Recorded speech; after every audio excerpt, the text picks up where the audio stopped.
Hello everyone, good evening to all of you. आप सभी लोग कैसे हैं? आई होप आप सभी लोग बहुत अच्छे होंगे, है ना। तो चलिए हम अपना जो साइंस है, साइंस की बायोलॉजी हमारी चल रही है, तो बायोलॉजी का हम अपना नेक्स्ट लेक्चर देखते हैं। इससे पहले वाले लेक्चर में हमने डिस्कस किया था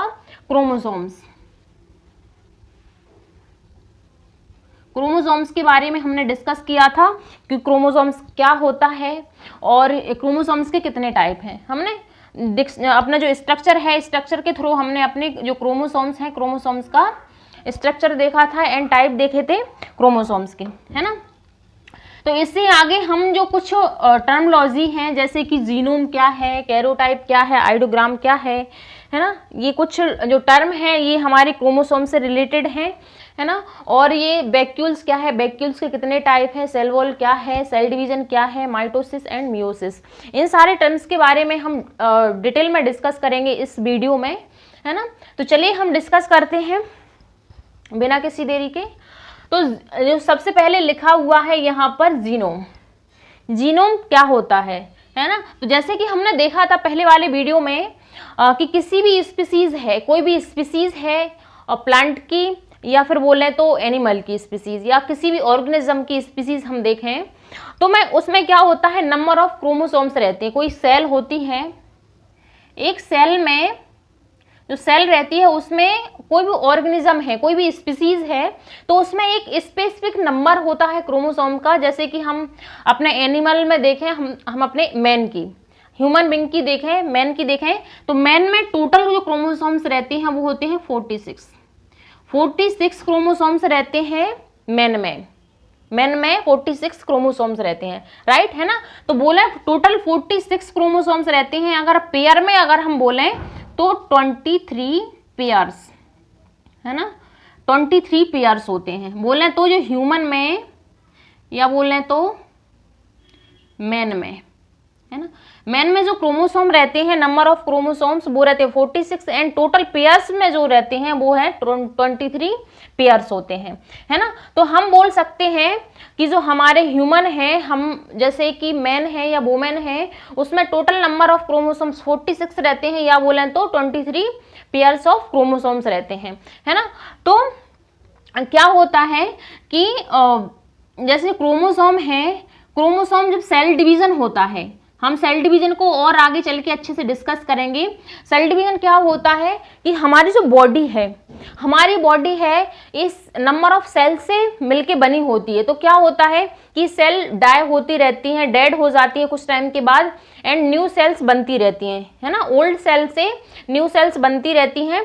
तो क्या होता है कि जो मल्टीप्लिकेशन होता है सेल का, तो वो डिवीजन के थ्रू होता है। वो कैसे होता है कि एक सेल से 2 सेल बनती हैं, 2 सेल से फिर 4 सेल बनती हैं, है ना। इस तरीके से क्या है कि जो सेल है, सेल का मल्टीप्लिकेशन होता रहता है, जिससे क्या होता है कि जो सेल है, सेल मेंटेन बनी रहती है। हमारा जो बॉडी का स्ट्रक्चर है वो मेंटेन बना रहता है, प्रॉपर जो सारी एक्टिविटीज हैं वो चलती रहती हैं, हमारे जो ऑर्गन्स हैं वो मेंटेन रहते हैं, है ना। तो इस तरीके से क्या है, सेल्स डिवाइड करती रहती हैं, है ना। तो क्या होता है जब ये सेल डिवाइड करती हैं, तो सेल जब डिवाइड करती हैं तो क्या है, जब एक डिवीजन होता है तो उसमें क्या होता है, कभी कभी क्या होता है, जैसे कि ये सेल है, इसमें 46 क्रोमोसोम्स थे, है ना। तो फिर क्या होता है आगे चल के ये क्रोमोसोम्स भी डिवाइड हो जाते हैं हाफ हाफ, है ना। इस तरीके से जो क्रोमोसोम्स हैं उनका डिवीजन हो जाता है, मतलब 23 एक अनदर सेल में एंड 23 अदर सेल में, है ना। तो इस तरीके से क्या है, ये सेल है, ये हाफ नंबर ऑफ क्रोमोसोम इसमें हाफ होगा, इसलिए इसको बोल लेते हैं हैप्लॉइड सेल, है ना, हैप्लॉइड सेल, हैप्लॉइड मतलब इसमें जो नंबर ऑफ क्रोमोसोम है, जब सेल डिवाइड हुई, डिवीजन हुआ सेल का, तो नंबर ऑफ क्रोमोसोम्स इसमें क्या हो गए, हाफ हो गए। जो टोटल थे इसमें 46 थे, ये वाली सेल थी इसमें 46 क्रोमोसोम्स थे एंड जब इस डिवीजन हुई तो इसमें हाफ एंड इसमें हाफ हो गए, है ना। तो इसको, इस सेल को हम बोल लेते हैं, जिस सेल में नंबर ऑफ क्रोमोसोम्स हाफ हो जाते हैं उस सेल को हम बोल लेते हैं हैप्लॉइड सेल, है ना। और जिस सेल में टोटल नंबर ऑफ जो क्रोमोसोम्स रहते हैं वो फुल रहते हैं उसे हम बोल लेते हैं डिप्लॉइड, है ना। तो ये दो टर्म हैं, बहुत ही ज्यादा यूज होने वाले हैं आने वाले लेक्चर में एंड इस चैप्टर में, तो आप इस चीज को ध्यान रखिएगा, है ना। तो इसे हम बोल लेते हैं हैप्लॉइड सेल्स एंड इसे हम बोल लेते हैं डिप्लॉइड सेल, राइट। तो जो जीनोम है, ये जीनोम को समझने के लिए ये सारी चीजें मैंने आपको बताई हैं। तो जीनोम क्या है, जीनोम क्या होता है, जो हैप्लॉइड नंबर ऑफ क्रोमोसोम्स का जो सेट रहता है ना, ये क्या हो गया, ये सेट है ना। जो हम अगर मैन में देखें तो मैन में अगर हम जीनोम है तो हम बोलेंगे कि जीनोम है, तो जीनोम कितना है 23 जीनोम है हम बोले। तो जो हमारा ह्यूमन है या मैन है, मैन का जीनोम है, उसमें जो क्रोमोसोम है वो 23 है ना। तो इसी को जो हाफ नंबर ऑफ क्रोमोसोम्स का जो सेट रहता है उसी को हम बोल लेते हैं क्या, जीनोम, जीनोम, है ना, राइट। उसी को हम क्या बोल लेते हैं, जीनोम। जो हैप्लॉइड नंबर ऑफ क्रोमोसोम्स का जो सेट रहता है उन्हीं को हम बोल लेते हैं क्या, जीनोम, है ना। तो आई होप आप लोगों को ये टर्म समझ आ गया होगा, है ना। देन है हमारा कैरियोटाइप। तो कैरियोटाइप क्या होता है, कैरियोटाइप क्या होता है, कैरियोटाइप होता है कि जो हम अपने जो क्रोमोसोम्स की हमने स्टडी की है, क्रोमोसोम्स की जो हमने स्टडी की है, तो हमने अपने जो क्रोमोसोम्स है उसके स्ट्रक्चर के बारे में देखा, उसके स्ट्रक्चर के बारे में देखा। तो जो मॉर्फोलॉजी, क्रोमोसोम्स की मॉर्फोलॉजी,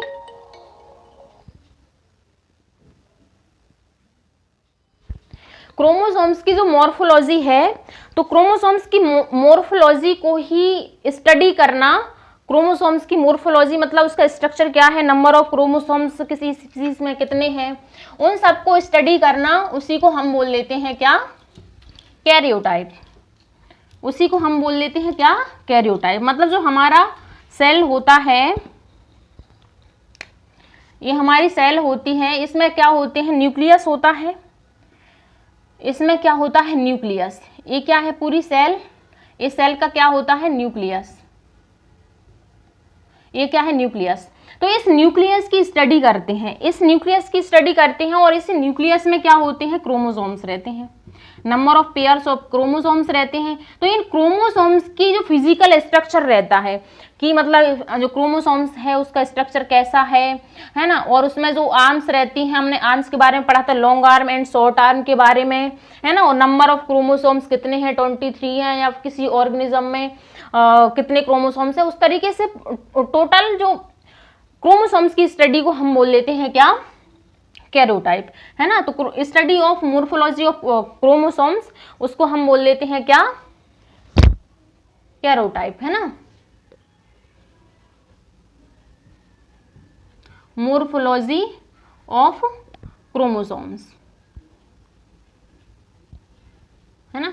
जो क्रोमोसोम्स की जो फिजिकल स्ट्रक्चर है उसकी स्टडी को ही हम बोल लेते हैं क्या, कैरियोटाइप, है ना। देन अब जो नेक्स्ट जो टर्म है वो है हमारा आइडियोग्राम। आइडियोग्राम अब क्या है कि जो अगर हमें मॉर्फोलॉजी पढ़नी है, मॉर्फोलॉजी को हमें समझना है, तो हमें क्या है, एक प्रॉपर डायग्राम के थ्रू हमें इसकी स्टडी करनी पड़ेगी। तो जब हम क्रोमोसोम्स की जो स्टडी करते हैं, क्रोमोसोम्स की कैरियोटाइप की जो स्टडी करते हैं, उसका फिजिकल क्रोमोसोम्स की फिजिकल स्ट्रक्चर की स्टडी करते हैं, तो क्या है, एक हम डायग्राम के थ्रू से बताते हैं, उसे हम डायग्राम के थ्रू बताते हैं कि जो क्रोमोसोम्स का स्ट्रक्चर है वो कुछ इस तरीके का है। तो हमने क्या है कि डायग्राम बनाया, तो इस जो डायग्राम के थ्रू रिप्रेजेंट करना, है ना, डायग्राम के थ्रू, डायग्राम से रिप्रेजेंट करना कैरियोटाइप को, उसी को हम बोल देते हैं क्या, आइडियोग्राम। आइडियोग्राम, क्योंकि हमने एक स्ट्रक्चर बनाया, एक डायग्राम बनाया क्रोमोसोम्स की जो मॉर्फोलॉजी है उसको स्टडी करने का, उसी को हम बोल लेते हैं क्या, आइडियोग्राम, है ना। तो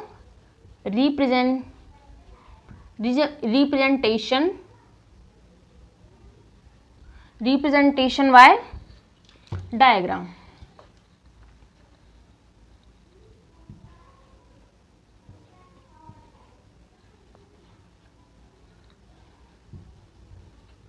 है ना।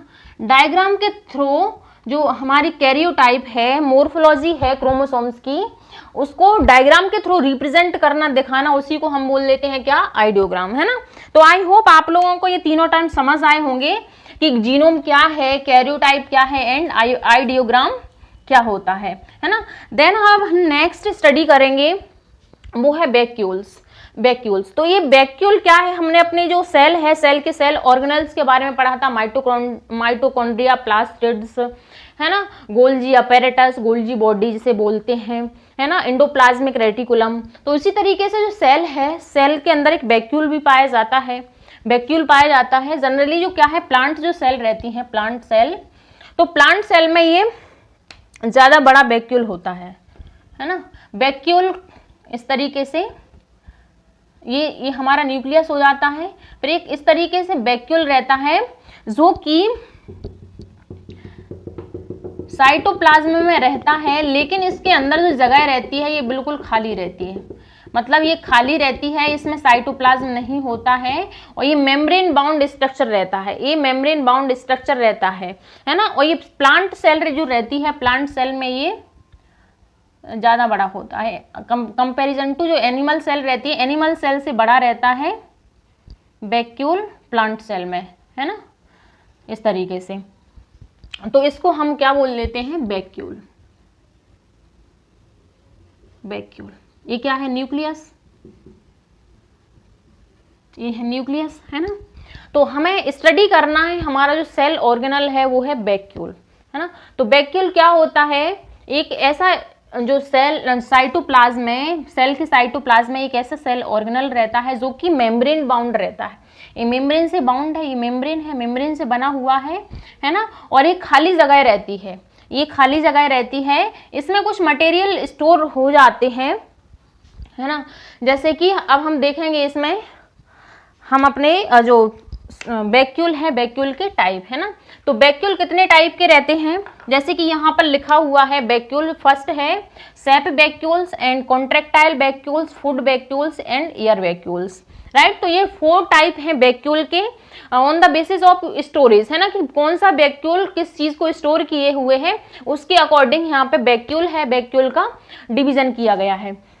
तो सेप वैक्यूल्स कौन से रहते हैं, ऐसे वैक्यूल्स जिनमें कि जैसे कोई न्यूट्रिएंट्स है, सेल है, सेल में न्यूट्रिएंट्स रहते हैं, और जो कुछ साल्ट रहते हैं, मिनरल साल्ट रहते हैं। तो ऐसा वैक्यूल जिसमें मिनरल साल्ट स्टोर होता है एंड जो मिनरल्स वगैरह जो होते हैं वो इसमें स्टोर होते हैं, उसे हम बोल लेते हैं क्या, सेप वैक्यूल, है ना।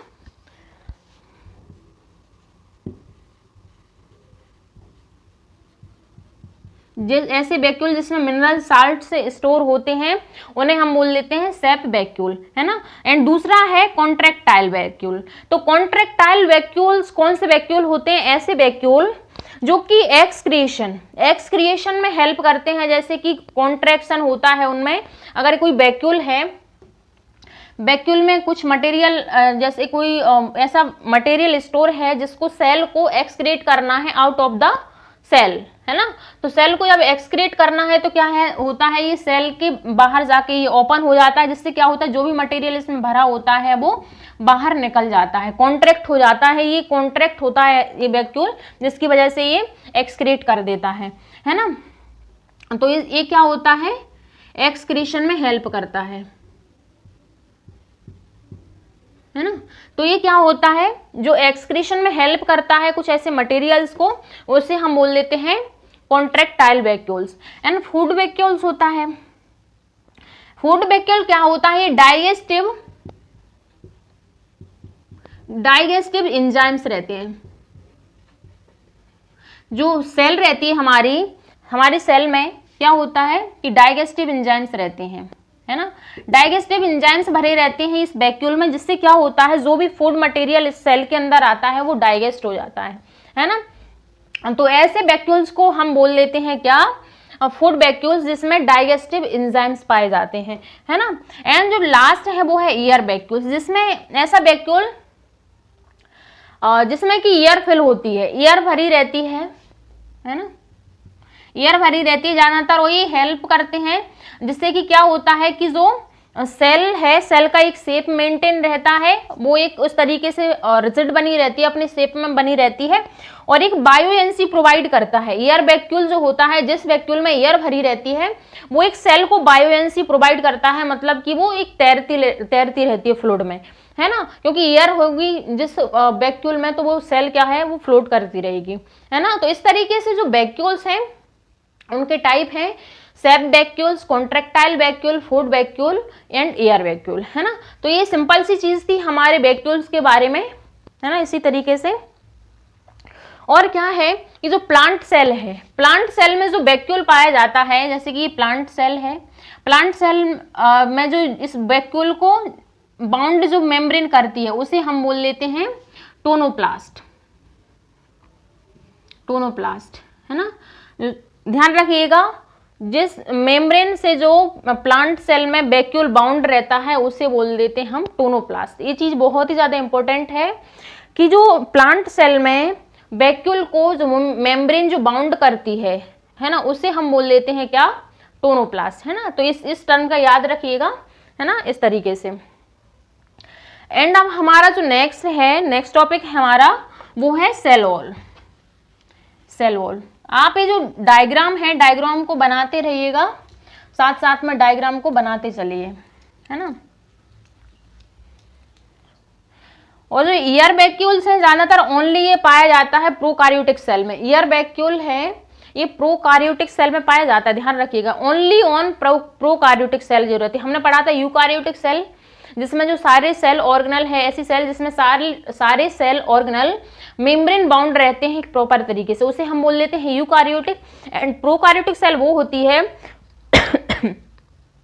जिसके सारे सेल ऑर्गेनल्स रहते हैं वो बिखरे पड़े रहते हैं, कोई प्रॉपर स्ट्रक्चर नहीं रहता है सेल ऑर्गेनल्स का, है ना, तो उसे हम बोल लेते हैं क्या, प्रोकार्योटिक सेल। तो जो ईयर वैक्यूल्स है ये प्रोकार्योटिक सेल में होता है ना, इस चीज को आप ध्यान रखिएगा, है ना। अब हम नेक्स्ट है, वो है हमारा नेक्स्ट टॉपिक है, वो है हमारा सेल वॉल। सेल वॉल, तो सेल वॉल क्या होता है, सेल वॉल ओनली पाई जाती है प्लांट सेल में। हमने देखा था सेल मेम्ब्रेन, जो सेल बनी रहती है वो सेल मेम्ब्रेन से बाउंड रहती है, एंड जो सेल मेम्ब्रेन है वो प्लांट सेल में भी होती है एंड एनिमल सेल में भी। लेकिन एनिमल सेल में एक एक्स्ट्रा सेल होती है, सॉरी प्लांट सेल में एक एक्स्ट्रा सेल होती है जिसे बोल लेते हैं सेल वॉल, है ना। तो सेल वॉल जो प्लांट सेल है, प्लांट सेल का कुछ स्ट्रक्चर इस तरीके से होता है ना। प्लांट की जो सेल रहती है वो एक रिजिड रहती है, तो इस तरीके से होती है प्लांट सेल,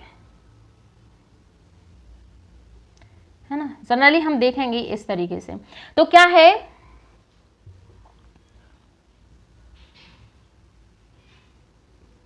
ये हम देख रहे हैं अपनी प्लांट सेल में जो सेल वॉल का स्ट्रक्चर है वो, है ना।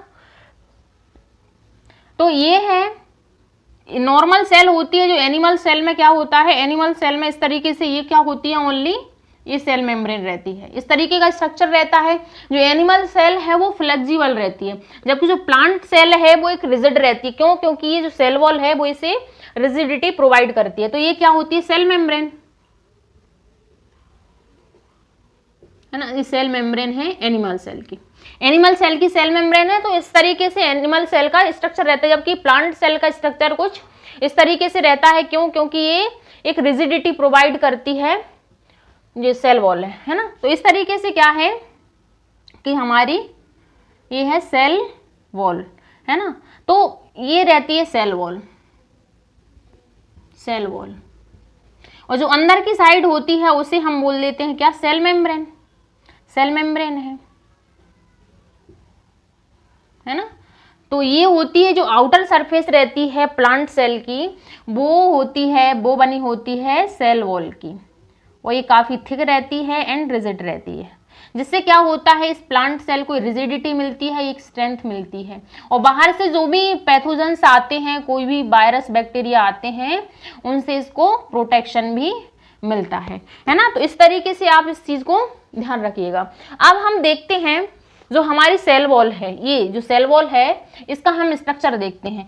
सेल वॉल भी 2 टाइप्स की रहती हैं, है ना। इस तरीके का भी क्या होता है, cell wall, primary cell wall होती है एंड सेकेंडरी सेल वॉल होती है ना। जो सेल पहले बन जाती है सेल वॉल उसे प्राइमरी बोलते हैं, जो बाद में बनती है उसे सेकेंडरी बोलते हैं, है ना। तो इस तरीके से हम अपनी सेल वॉल का स्ट्रक्चर कुछ देखेंगे। जब सेल डिवीजन होता है, जब सेल एक सेल से दूसरी सेल बनती है ना, क्या होता है, एक सेल से जब एक सेल से दूसरी सेल बनती है, इस तरीके से क्या होता है, एक सेल से दूसरी सेल बनती है, एक सेल से दूसरी सेल बनती है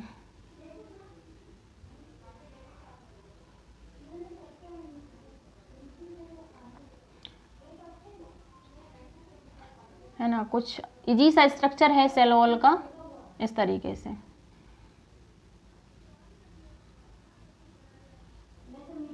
और ये सेल वॉल है ना, सेल वॉल एक दूसरे से कनेक्टेड रहते हैं, है ना। सेल्स क्या होता है, एक दूसरे से, जिस तरीके से अगर हम कोई हाउस बनाते हैं, कोई होम बनाते हैं, तो क्या होता है, हमारी जो ईंट है एक दूसरे से सटी हुई होती है, इसी तरीके से जो सेल है, सेल भी सटी हुई होती है ना। तो इस तरीके से क्या होता है कि सेल का डिवीजन होता है। तो सेल का जब डिवीजन होता है तो क्या होता है कि इसमें पहली फर्स्ट मेम्ब्रेन बनती है, एक पहली सेल वॉल बनती है। जैसे ही डिवीजन होगा, एक सेल से जब 2 सेल बनेंगी, है ना, इस तरीके से, तो क्या होता है कि पहली सेल वॉल बनती है ना। पहली सेल वॉल बनती है, सबसे पहले जो भी मटेरियल होता है वो डिपोजिट होता है, जैसे पैक्टिन है। जो प्राइमरी सेल वॉल है वो पैक्टिन की बनी रहती है।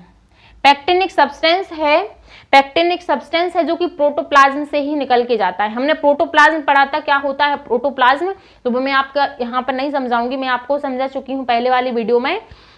तो जो भी सेल का प्रोटोप्लाज्म होता है, वो वहां से जो मटेरियल है क्या होता है, सेल पर डिपोजिट होने लगता है। जब भी डिवाइड होती है सेल, एक सेल से दूसरी सेल बनती है ना, तो डिवीजन होने लगता है। तो क्या होता है कि जो सेल है, एक सबसे पहले जो सेल बनती है वो क्या है, वो पैक्टिन की बनी रहती है। पैक्टिन एक सब्सटेंस रहता है, पैक्टिन, है ना, पैक्टिन की बनी रहती है। और ये से हम बोलेंगे क्या, प्राइमरी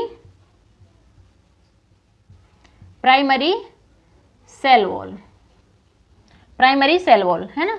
इसके बाद फिर क्या होगा, अब धीरे धीरे करके दूसरी सेल वॉल बनेगी, जो भी और भी मटेरियल, जैसे हेमीसेलुलोज है, हेमीसेलुलोज एक सब्सटेंस है ना। तो उस दूसरी सेल वॉल बनेगी, उसके बाद में कुछ टाइम बाद क्या होगा, दूसरी सेल वॉल बनेगी, है ना, इसी से सटी हुई। तो इसे हम क्या बोल देंगे, सेकेंडरी सेल वॉल। इसे हम क्या बोल देंगे, secondary cell wall, secondary cell wall, right. इस चीज को आप ध्यान रखिएगा, इसे हम क्या बोल देंगे, सेकेंडरी सेल वॉल, है ना। और ये सेल है, एक सेल जैसे यहाँ पे स्ट्रक्चर बनाया, यहाँ पर स्ट्रक्चर बनाया, तो ये सेल है, एक सेल क्या है, दूसरे सेल से जुड़ी रहती है, एक सेल दूसरे सेल से जुड़ी रहती है, राइट।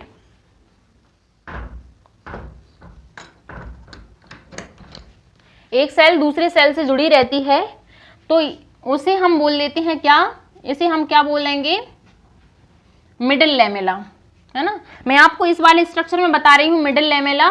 यहां पर मैंने आपको बताया primary cell and secondary cell, इसे हम क्या बोलेंगे, मिडिल लैमेला, मिडिल लैमेला, है ना। और यहां पर बताऊं मैं इस तरीके से आपको बताऊंगी, है ना, ये कुछ इस तरीके का स्ट्रक्चर रहता है। यहां पर अलग से मैं आपको बताऊं, ये क्या है, एक सेल को दूसरी सेल से कनेक्ट करके रखता है, इस तरीके का जो सब्सटेंस है बीच में जमा हो जाता है, उसको हम क्या बोल लेते हैं, मिडिल लैमेला, है ना। तो हम इसको कहेंगे क्या, मिडिल लैमेला। यहाँ पर देख लीजिए या फिर यहाँ पर देख लीजिए, है ना। ऐसी मतलब एक ऐसी लेयर फॉर्म हो जाती है प्राइमरी सेल, दो प्राइमरी सेल वॉल के बीच में, जिसे हम बोल लेते हैं मिडिल लैमेला, जो कि दो सेल को आपस में कनेक्ट करने का काम करती है ना।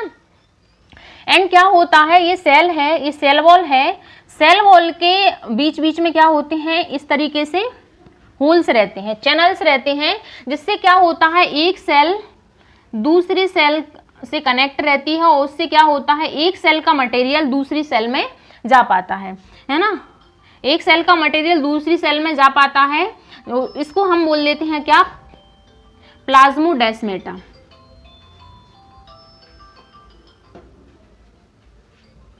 प्लाज्मोडेस्माटा इस तरीके का चैनल जिससे कि जो मटेरियल है एक सेल से दूसरी सेल में पास हो सके सेल वॉल के थ्रू, उसे हम बोल लेते हैं क्या, प्लाज्मोडेस्माटा, है ना, इस तरीके से है। और इसके अंदर जो क्या होता है, लूमेन होता है, जो खाली स्पेस होता है ना, लूमेन, राइट। तो इस तरीके से आपको ये पूरा जो सेल वॉल है, सेल वॉल का स्ट्रक्चर समझ आया होगा, primary cell wall, secondary cell wall, है ना। और ये किस तरीके, ये जो सेकेंडरी सेल वॉल है ये हेमीसेलुलोज की बनी रहती है, हेमीसेलुलोज, है ना। और जो प्राइमरी सेलुलोज है वो पेक्टिन की बनी रहती है ना। टोटल मिला के हम बोलें तो जो सेल वॉल है वो सेलुलोज की बनी रहती है ना। और ये प्लाज्मोडेस्माटा होता है, मिडिल लेमेला है। तो इस तरीके से आपको इन चीजों को याद रखना है कि जो सेल वॉल है और जो प्लांट है, प्लांट की सेल वॉल का स्ट्रक्चर क्या होता है ना। और एंड अब जो हमारा नेक्स्ट टर्म है वो है सेल डिवीजन, वो है हमारा सेल डिवीजन, है ना। आई होप आप लोगों को ये समझ आया होगा डायग्राम के थ्रू,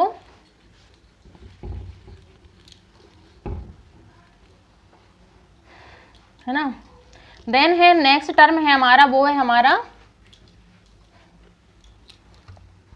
सेल डिवीजन। तो सेल डिवीजन के बारे में अभी हम थोड़ा सा डिस्कस करेंगे, ओनली इंट्रोडक्शन देखेंगे सेल डिवीजन का, क्योंकि काफ़ी बड़ा टॉपिक है और ये कॉम्प्लिकेटेड भी है ना। जो माइटोसिस एंड मियोसिस प्रोसेस है, जिस तरीके से सेल वॉल का सेल का डिवीजन होता है ना, तो उसे हम डिटेल में डिस्कस करेंगे आने वाले लेक्चर में। इसमें हम अपना इंट्रोडक्शन ही देखेंगे। तो क्या होता है कि जो सेल है, सेल का डिवीजन होता है ना।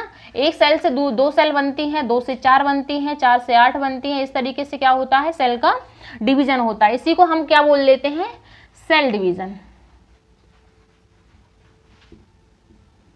सेल डिवीजन, है ना। इसको, इस टर्म को हम नाम देते हैं वो है सेल डिवीजन। और सेल डिवीजन 2 टाइप्स के होते हैं। फर्स्ट है माइटोसिस एंड सेकंड है मियोसिस, है ना। दोनों प्रोसेस अलग अलग हैं, माइटोसिस एंड मियोसिस। तो माइटोसिस में क्या होता है, एक सेल से 2 सेल बनती हैं, एंड मियोसिस में क्या है, एक सेल से 4 सेल बनती हैं। और ये प्रोसेस किस तरीके से होता है, क्या इसके फेज हैं, वो हम आने वाले हम नेक्स्ट लेक्चर में देखेंगे। अभी हमने जो इतना डिस्कस किया है, आई होप आप लोगों को समझ आया होगा, है ना। तो आपको लेक्चर अगर पसंद आता है तो लेक्चर को शेयर कीजिए, लाइक कीजिए एंड कमेंट कीजिए, है ना। तो चलिए आज के लिए इतना ही, है ना। Thank you to all of you.